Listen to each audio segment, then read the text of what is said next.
Let me ask you a question. Does this scenario sound familiar?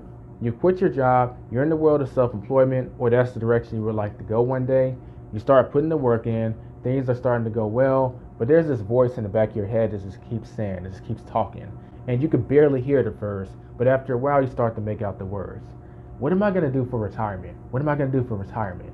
This happens because, whether we like it or not, employees do have a scenario that helps you plan for retirement. Now, you can question how long that's going to be a thing. I personally do, but there is something set in place for that, whether it be a 401k, a Roth 401k, etc. But what do we do as self-employed people? How do we plan for retirement, especially if our income can kind of be variable, going up, down, as opposed to something that's just kind of steady? Well, if this is you, stay tuned. Hello, my name is Elijah, and welcome to another video produced by the Side Hustler Society. This is another video for the Self-Made Business Academy members, where we focus on the problems where people who are a one-person business would have. So if you're inspired to be that one day, or maybe you're already there, this video is for you. So unless you plan on working your entire life, retirement is something that you should be thinking about. In the self-employed world, believe it or not, this is a topic that's kind of, I don't want to say taboo, but people don't really want to deal with it. They really want to focus on the now and not focus so much on the future, because when you're first getting started, being a one-person business can be kind of chaotic. Like I said, and retirement is something so far in the future, you might not be mentally grasping that I should be doing something on a regular basis to make sure I'm not working when I'm 75 years old. I mean, that doesn't sound fun, right?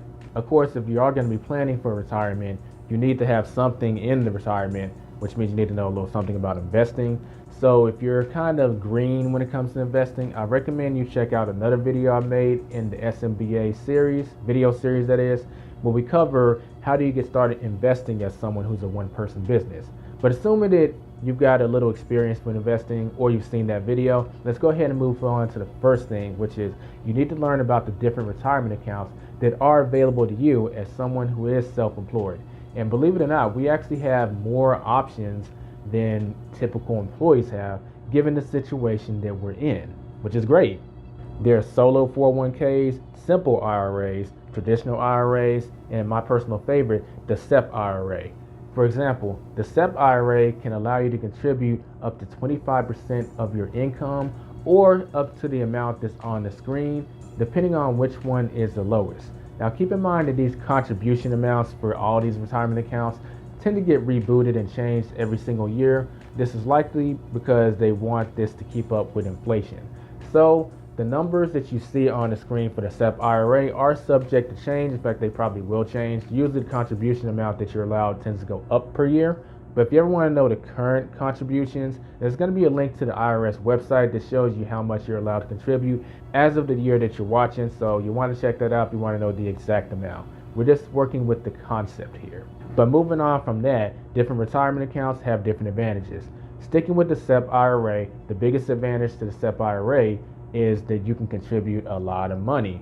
And your contributions to a SEP IRA are tax deductible. So let's say you've put in the work for your business and you've kind of estimated, whether your CPA has done this or your enrolled agent or you've done it, you've estimated how much you'll owe in taxes. Well, you can go ahead and pay that money to the IRS the next year.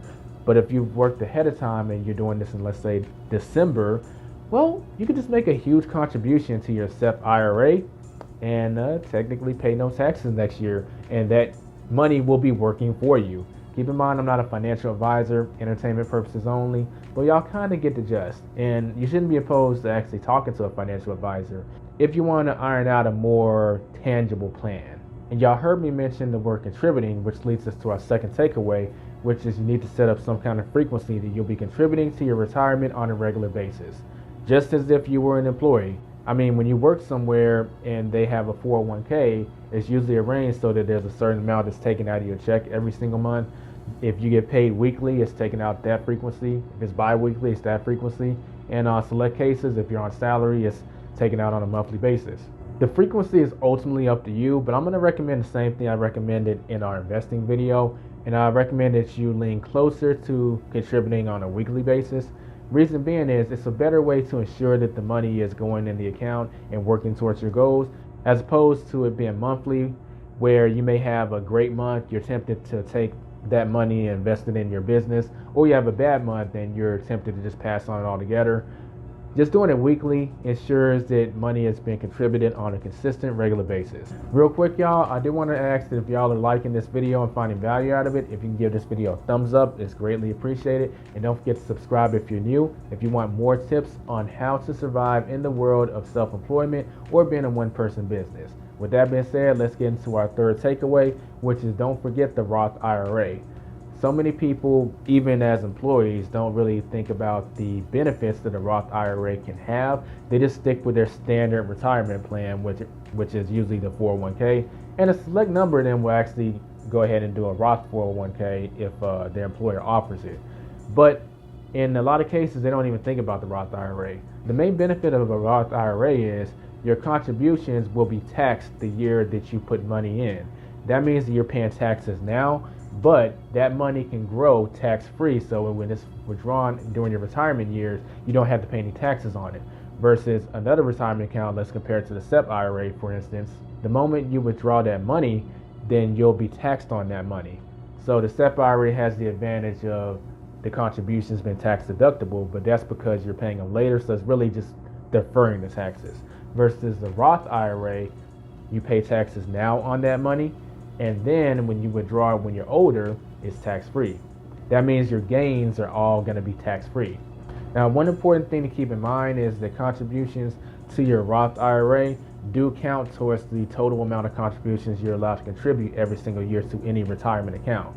So if you contributed, let's say $5,000 to your Roth IRA, that means that amount needs to be subtracted to how much you can contribute maximum-wise to, let's say, your SEP IRA. It's also important to note that there is a limit to the amount of money you can make on an annual basis before you're not allowed to invest in a Roth IRA. That amount is linked on the government's website in the description. I'm not going to say the amount because, like I said, that tends to fluctuate, so the IRS will have those updated numbers for you. But there's methods to get around that, such as the backdoor method to get money into that Roth IRA. It takes about 3 to 5 years, but it can be done. But that goes beyond the scope of this video. So to summarize, we have 3 takeaways. First takeaway, you need to learn about the different types of retirement accounts that we have available to us as self-employed people. The second takeaway is to set up some kind of frequency to contribute on a regular basis. I recommend weekly for the reasons that we covered. And the third takeaway is not to forget about the Roth IRA, because it's a great tool to use to just build wealth in general. And that's no exception to us as people who are self-employed. Now, if you found value in this video, I actually have a resource that can greatly help you out in this regard. Because the retirement accounts, each one of them have their pros and cons.